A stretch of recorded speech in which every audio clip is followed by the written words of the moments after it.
Have dominated this year's 9 500cc World Championship races. 21-year-old Freddie Spencer has won 5 of them. Number 3 on the Works 500cc 3-cylinder Honda. 31-year-old Kenny Roberts on the V4 Yamaha has won the other 4.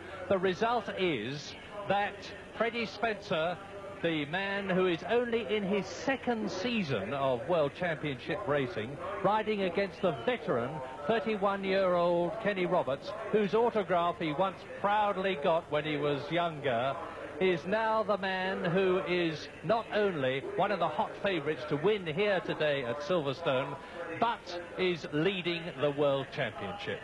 Freddie Spencer then leading the World Championship, but at one time he was leading by 26 points. Now, as a result of the recent run of victories by Kenny Roberts, his chief rival, the gap is only 5 points between them. There are 12 rounds in the World Championship this year. This is number 10. Randy Mamela, another American, on the Suzuki is in 3rd place, as you see, so 3 different makes of machines. Then the Japanese rider Katayama ahead of Eddie Lawson, who is Kenny Roberts' teammate, and Mark Fontaine, the leading private rider, a superb 6th on his V4 Yamaha.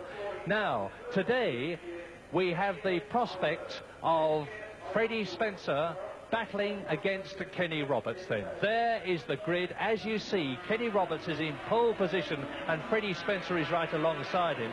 But the class of the field in terms of practice times has to be Kenny Roberts, because he's gone round 2 seconds inside the lap record at a speed of 119.7 miles an hour, unofficially breaking Barry Sheen. There is Kenny Roberts, number 4, unofficially breaking Barry Sheen's 4-year-old lap record by some 2.64 miles an hour. But speeds in the race are going to be much slower than they were in practice. In practice, they have the opportunity to go absolutely flat out over a very short distance, whereas in the race they've got to keep it up. There is Takazumi Katayama, that's Chris Guy, and there Kenny Roberts. And they are now on their warm-up lap. This is the lap that precedes the start of the race, which is going to be over 28 laps, 81.2 miles. The lap record, as I said, the target is that of Barry Sheen from 1979, 1 minute 29.9. And as most of you will probably know, Barry Sheen, number 7, look for him, has little chance of doing well in this race, because, and there he is, Barry Sheen is riding a machine which frankly is not capable of keeping up with the top Works bikes. He's got a 1982 Works engine. There he is, Barry Sheen, who won here 2 years in. He's been world champion in 1976 and in 1977, and he's only 14th in the World Championship this year.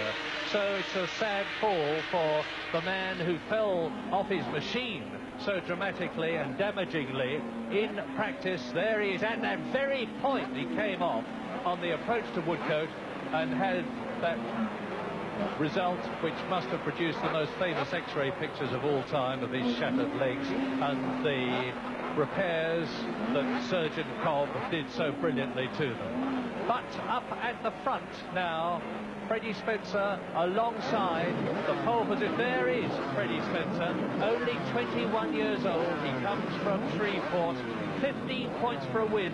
So you can see there that he won the South African, the French and the Italian Grand Prix in rapid succession.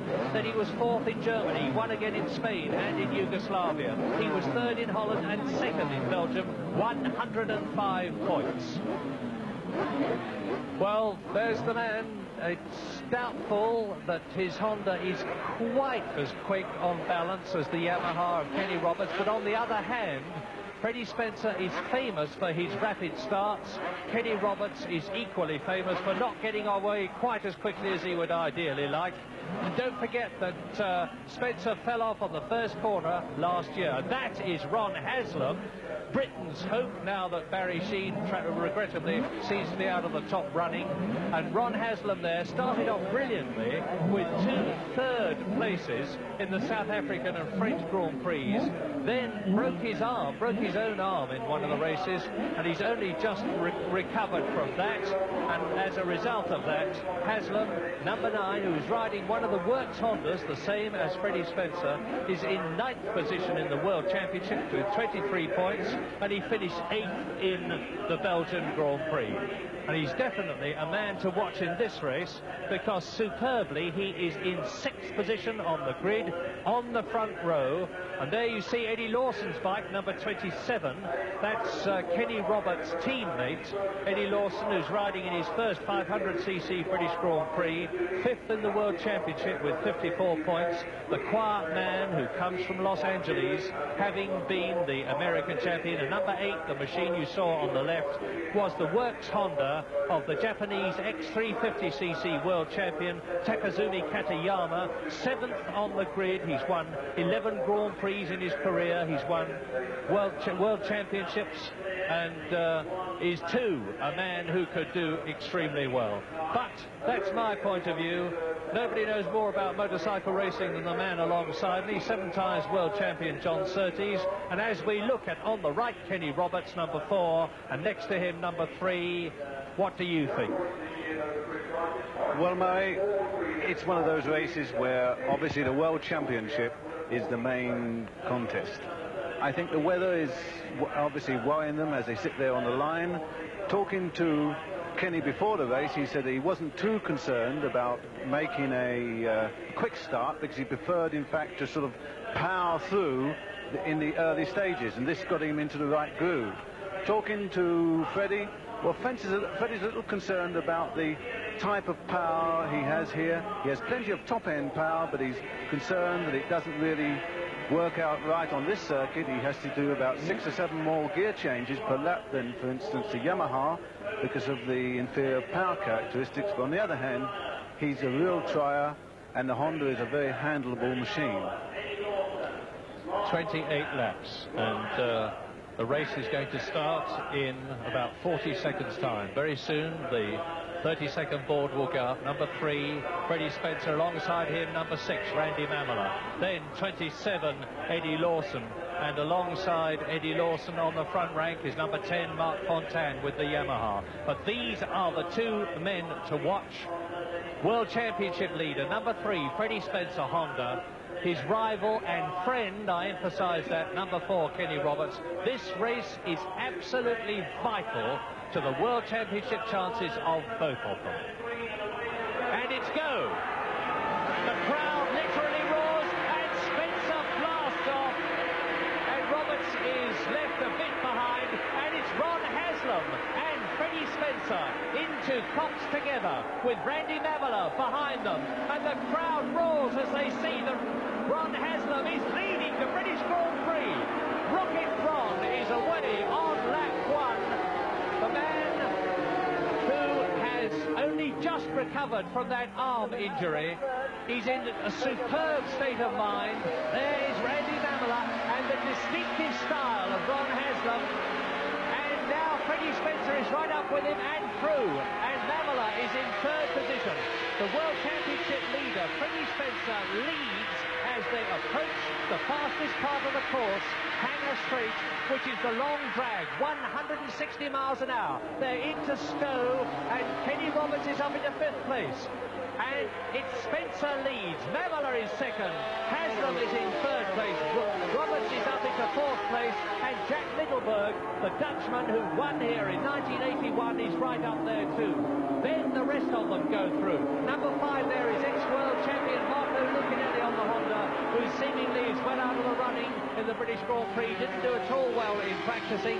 And that is the wonderful shot from Club up to Abbey. From Abbey to Woodcote to complete the first of 28 laps, with Freddie Spencer going into the right-hander at 120 miles an hour and leading from Mamela.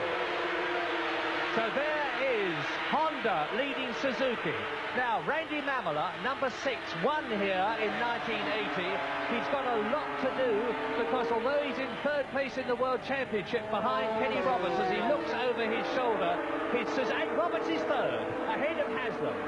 Haslam down to 4th, Roberts up to 3rd. So the 3 Americans who lead the World Championship on lap 2 now are 1st, 2nd and 3rd. It's Honda leading, Freddie Spencer. It's Suzuki 2nd, Randy Mamola. It is Yamaha 3rd, Kenny Roberts. It's the 2nd Works Honda of Ron Haslam in 4th position. And that is absolutely nothing to be ashamed of as we watch Kenny Roberts trying to catch Randy Mamola, and he is catching Randy Mamola, and therefore catching this man, number 3, Freddie Spencer, 21 years old, one of the youngest riders in the race. There's Haslam, there's Middleburg, and in 6th position is Lawson, and Barry Sheen is in about 12th position, and that's good. Number 14 there, Loris Reggiani, and the first 3 are breaking away. Haslam is still 4th. Roberts in 3rd position is now right with Spencer, and Mamola leads. Randy Mamola, has he been sandbagging in practice, is in the lead as they come out to complete lap 2 in this 28-lap race, and into 2nd place goes Kenny Roberts. Kenny Roberts has displaced Freddie Spencer, so Suzuki leads, Yamaha 2nd, Honda 3rd. They go over the line together, they being Roberts and Spencer. And Randy Mamola, 22 years old, from Santa Clara, California, is making the most now of his incredible 11 years of top racing experience, because he started when he was a young boy, and he's now leading the British Grand Prix on his 4-cylinder across square 4 Suzuki.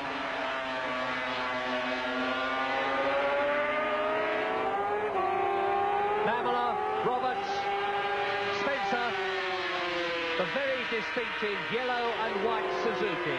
And this is something that people, I think, would not have predicted. Look at the gap that's developing between the fight between the 3 Americans, and Kenny Roberts is there. Now on lap 3, Kenny Roberts has taken what many people regard as his rightful position, which is 1st. And Haslam is still in that 4th position. Well, Kenny Roberts was in a class of his own in practice, John. Well, Kenny, I was timing through Woodcote here, and Kenny was picking up a 1/5 of a second on everybody all along. And he's absolutely sort of riding at the peak of his form. The important thing about it at the moment is that he's enjoying his racing. He really sort of is back into a groove where it's giving him tremendous thrill. And this is very important. And in motorcycle Grand Prix racing, as in car Grand Prix racing, tyres are one of the main factors which affect whether a machine and rider are going to do well or not. Kenny Roberts is using Dunlop tyres, and Mamola and Spencer in 2nd and 3rd places behind him are using French Michelin tyres.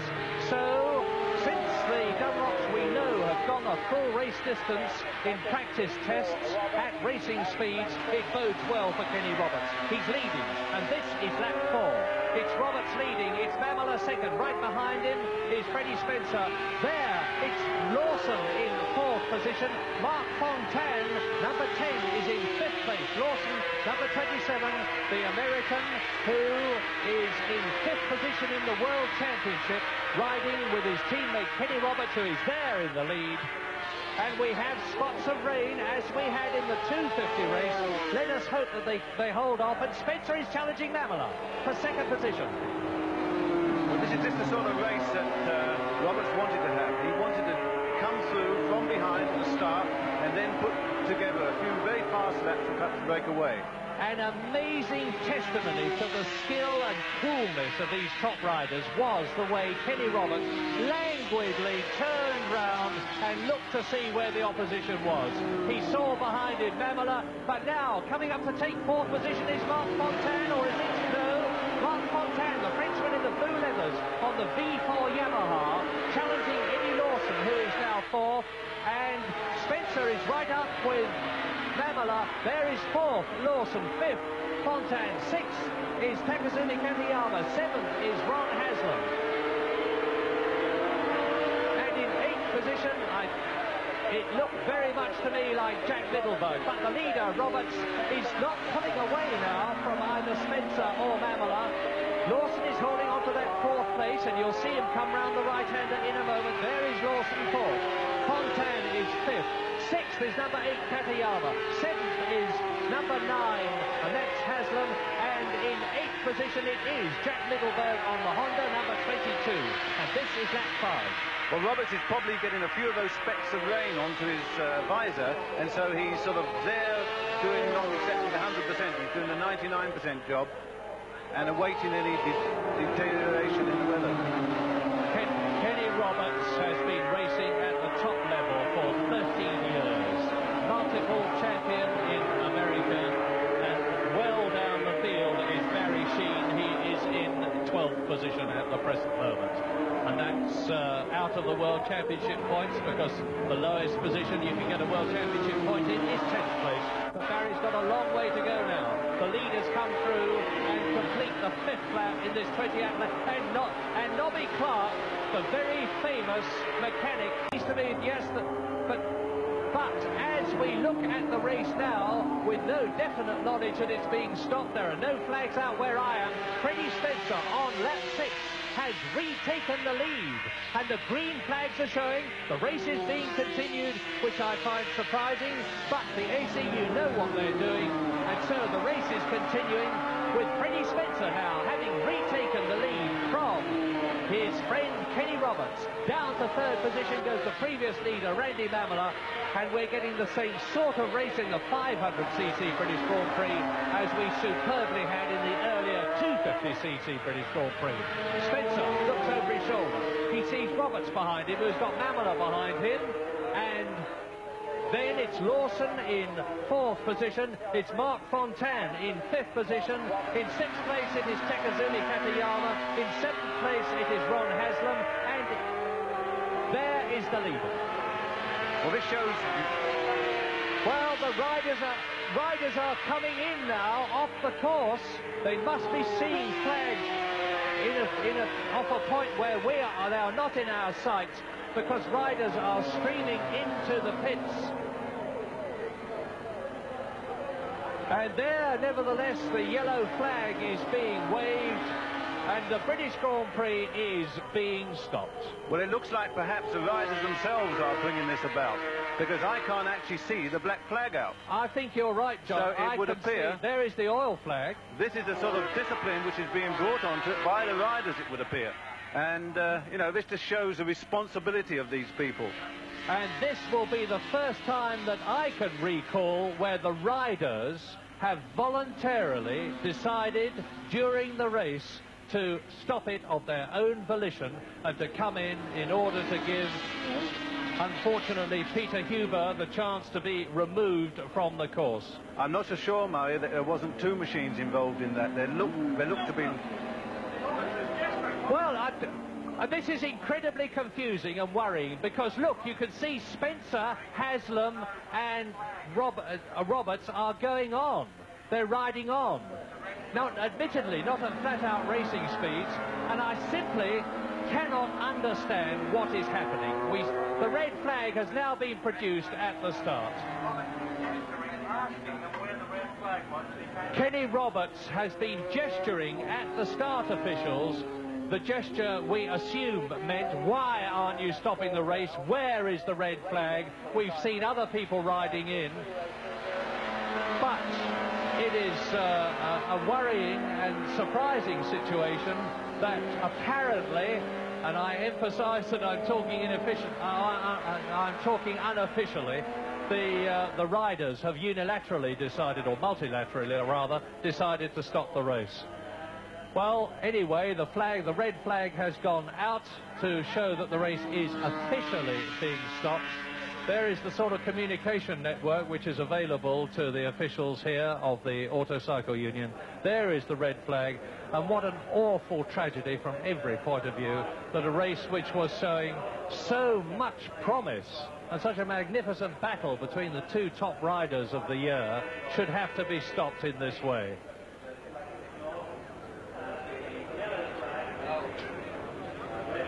Well, there is, let's make no bones about it, some confusion about what is happening. It is clear, of course, that the race has been stopped, When it is going to be started again and over what distance, we do not know.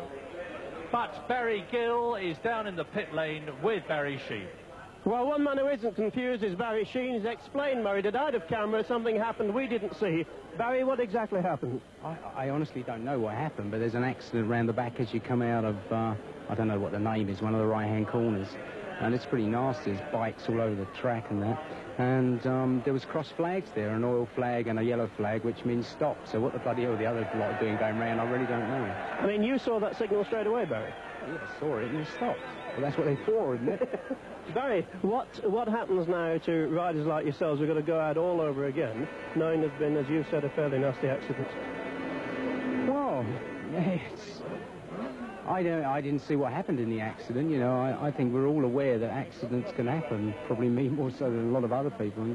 It's one of those things that happens. Barry, thanks for talking to us, and good luck in the second part of the race, and let's hope it's not as bad as it looks. Thank you. I hope so. Back to you, Murray. Well, if I have been maligning the organisers, and indeed the flags were out, apologies, but for whatever reason and whatever way, as you see, the British Grand Prix has been brought to a halt. I don't think it's going to be very long before it's restarted, though.